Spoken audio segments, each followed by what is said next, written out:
I think the other important thing about adapting is that we retain our identity. You see, when you move to something new, whether it's through choice or not, you take you. I think you have to retain who you are. You've got to have a strong sense of who you are in all of this and not lose that sense of identity. So adapting is about retaining your identity, and I'm going to share a little practical example of that. When, through the summertime, if you've got fruit trees in your garden, or if you've seen fruit trees out and about, you'll know that a fruit tree has a life cycle. Now, when the leaves are in full bloom in the spring, you usually get beautiful blossom on fruit trees. It's magnificent. But that's not how the tree looks in the autumn.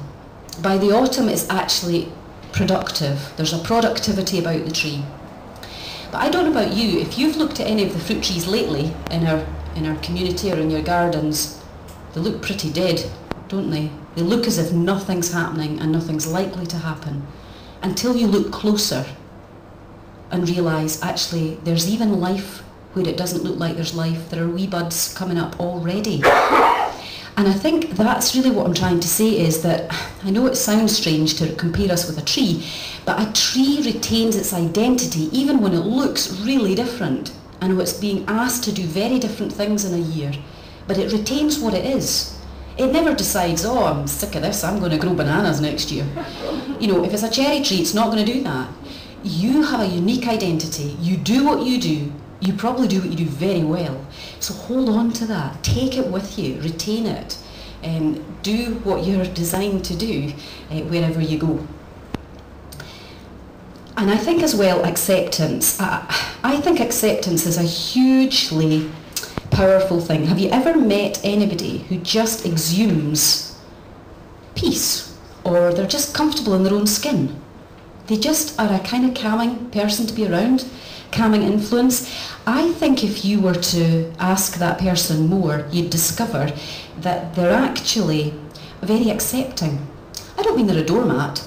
I don't mean they just roll over and take whatever's handed out. I just mean they've probably become a person who has retained who they are, has rolled with the punches, and has a sense of acceptance. There's a kind of peace about them, or in them. I think that's not a passive thing. I think that's actually an active thing.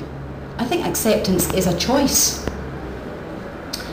And no one determines how you respond to change. You own that, that's yours.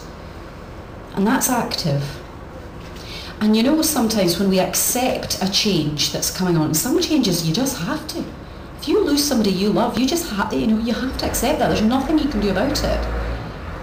But you can, I think, you can own your decision, your response, your reaction, your journey from there. And I think many of the life changes we face can stretch, and can develop us.